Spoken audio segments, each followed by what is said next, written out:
Hi guys, welcome back to my channel From Asia with Love. Again, I'm Asia, and if you're new, this is my visual diary detailing my life as a 24-year-old college student working towards trying to transfer to UCLA, and as well as working full-time while doing so. So I know it's been a good minute since I have seen you all. The last time we talked was what was it? July, I think, and it was a pretty heavy topic. It talked about my depression and my anxiety, and I let you all know that that was what I was currently dealing with at the time. And so the reason for my hiatus, I'll just let you all know now, was it got progressively worse and I went into crisis mode. So I had to take a step back, and I had to go see my psychiatrist, and he put me on medical leave. So in this time, I have not been able to work, but I have been able to focus primarily on school and as well as myself. That was the one thing I did not want to do, I'll be honest. I always put me back on the back burner, never gave myself any time or love or any attention. So it was almost kind of like I was forced into doing it, because at that point, I mean, it had gotten really bad, and it was definitely needed, and I needed to make a change.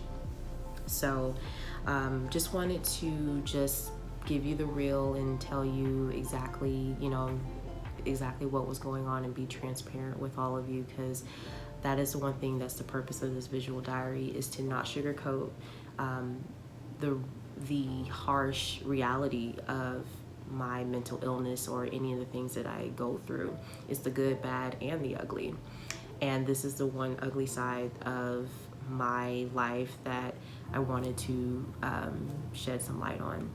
So when I went into crisis mode, I did things that I didn't think I would ever do again, and that included self-harm. And I had to find a way to not be so destructive towards myself, mentally and physically.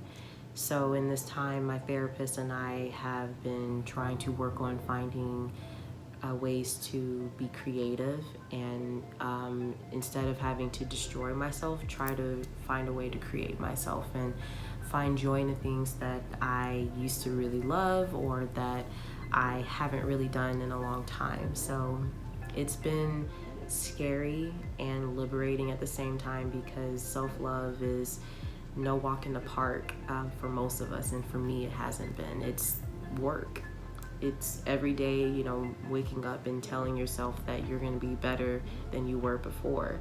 Sometimes that is not easy, and it's definitely it's been a journey, but I'm still here, and I'm still trying to find reasons for my existence. So hopefully you will, be able to take what I tell you, and take all the things that I tell you today, and apply it to yourself if you're in crisis mode right now, or if you find yourself looking for things to find joy in, because believe me, I'm there and I'm with you. But I want to take some time out today to, as well as tell you guys 10 different things that I would like to call my my healing list. I use all of these things to help me feel better, but also help in the healing process for me.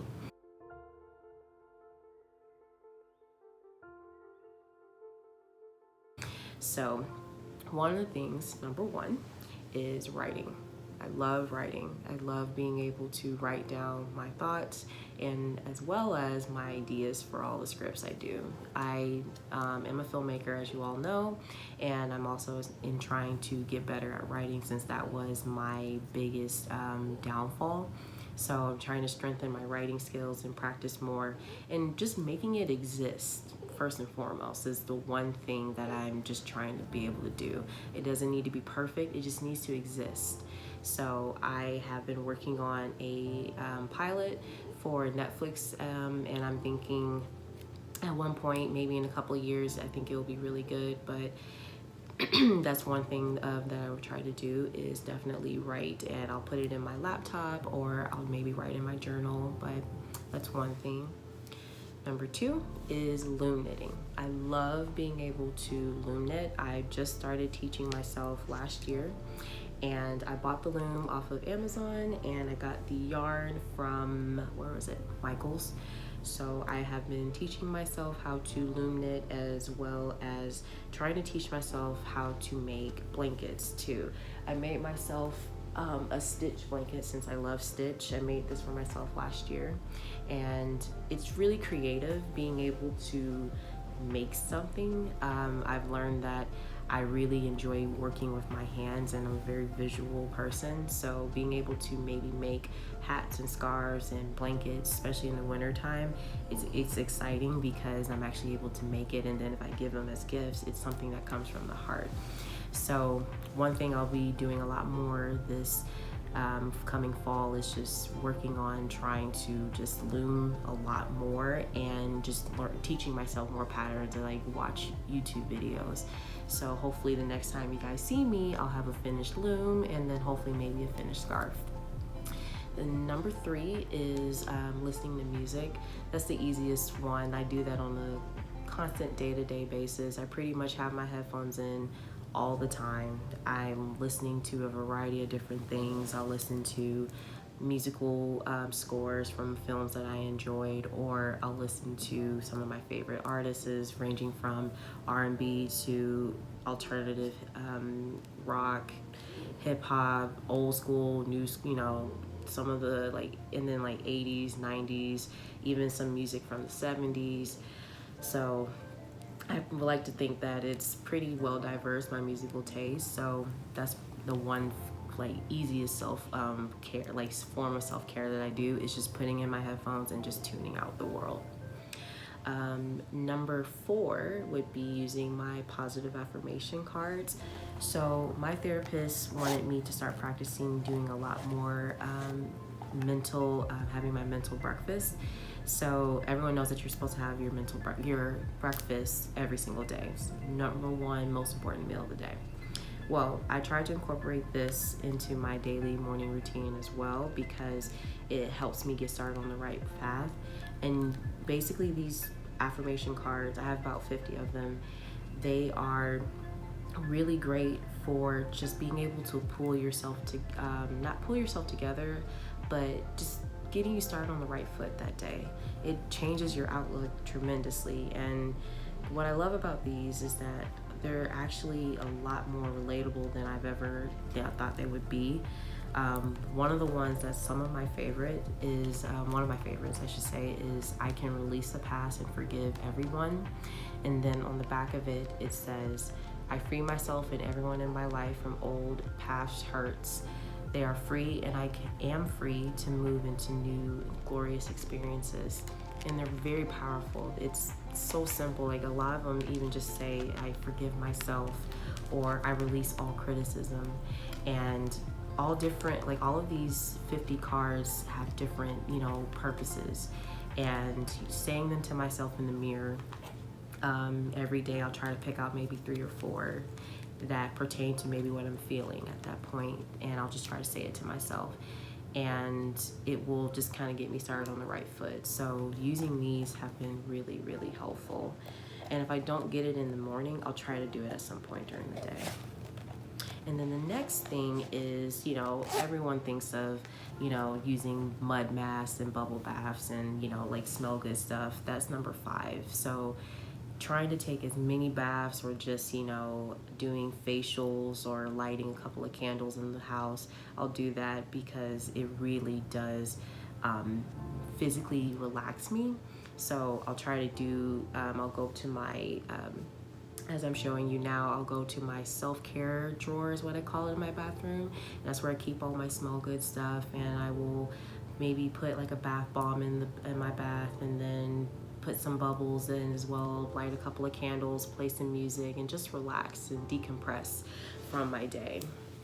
Number 6 would be talking just to family and friends. Problem with me is that I internalize a lot more than I thought I did, and I hold and harbor so much. and being able to vent and to talk it out, especially with my mom, one of the few people in this world that I can truly say is someone that I can talk to just about anything, any topic underneath the sun, has been very therapeutic. And talking to her, my little brother, my grandparents, my godparents, and then even my roommate. Me and my roommate, we will just have sessions where we'll talk for maybe about an hour or two, and it's a lot more therapeutic than I thought it would be. So that's one thing I'm trying to do more, is being a lot more vocal about things that are bothering me. And then number 7 is going to be just binge watching any of my favorite Netflix, Hulu, Amazon Prime shows. I love watching any of the shows that I watch on there. I'll try to watch Big Mouth on Netflix. I really love watching Chris Tucker as well as Chris Rock's stand-up. And then I love watching Handmaid's Tale on Hulu. It's a great show. It's phenomenal writing. I'll try to watch that. And then I'm such a big kid. I love watching cartoons, so I'll try to watch Courage the Cowardly Dog, Ed, Edd n Eddy, Powerpuff Girls, Dexter's Lab. Those are some of my favorite shows that I still watch to this day, even SpongeBob as well. Number 8 would be just simply indulging and treating myself. Sometimes I'll go and get my nails done. I pretty much do that very faithfully because it makes me feel good being able to have my nails done. I'll go maybe get a massage, maybe every once in a while, or I will maybe just buy myself something nice from the grocery store, like my favorite sorbet that I like to eat, or just my favorite food to eat. So sometimes I'll just try to, indulge in that, or maybe just buy myself like a stuffed animal or something off of Amazon that I really have been wanting that's on my wish list. So I really try to just here and there indulge in things that will make me feel good. And I think that's what a lot of people do, is just to, even if it's something that's materialistic, there's nothing wrong with finding relief or comfort in doing something for yourself every once in a while, even if it's materialistic. Number 9 would be to reading. I love reading. I don't do it that often, but I know I should do it a lot more. Reading has been some of the most beneficial things for me in my life. I realize the more I read, the better I am with just understanding a lot more different things, especially in school and in life. But a lot of things I like to read are sci-fi and fantasy. And what I'll show you is some of my favorite books. I love reading this book called Children of Blood and Bone, and it's phenomenal sci-fi featuring people of color, specifically African people.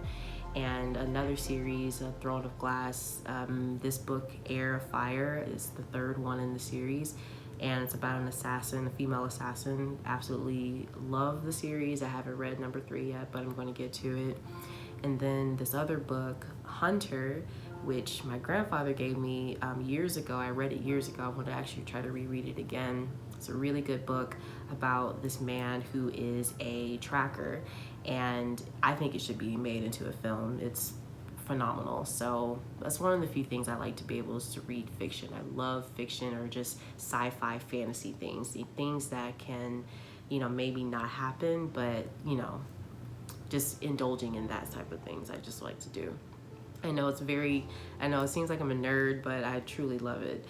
One of my favorite series of all time, I haven't been able to read it, but I'm going to at one point in my life, is Lord of the Rings. I have a Lord of the Rings tattoo on my neck, and I want to at one point read the J.R.R. Tolkien's books, as well as reading The Hobbit. I really want to read that at one point.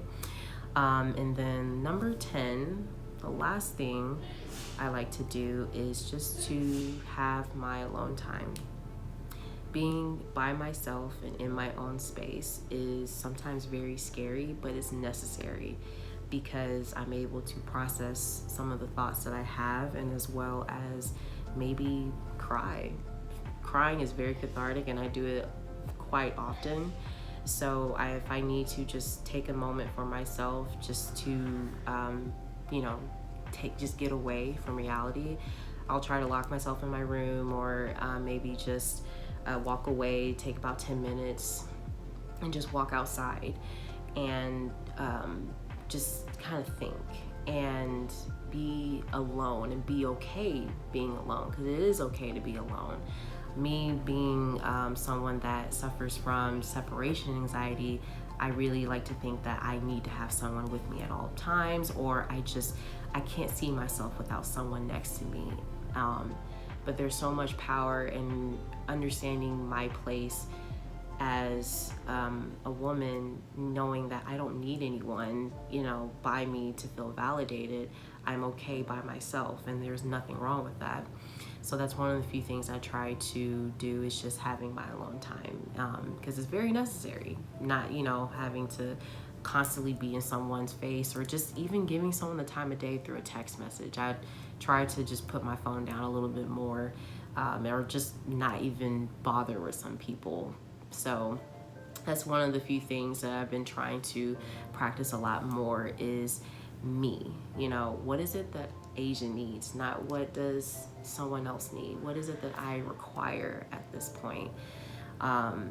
And this list has been, very helpful. I've realized that a lot of these things that I'm, did on here, I always wish I had done more often before I did this. And now, once I get back into the groove of working, trying to incorporate that time, and it's gonna be a process, but I have to learn that everything in life is, and it's okay. I'm okay.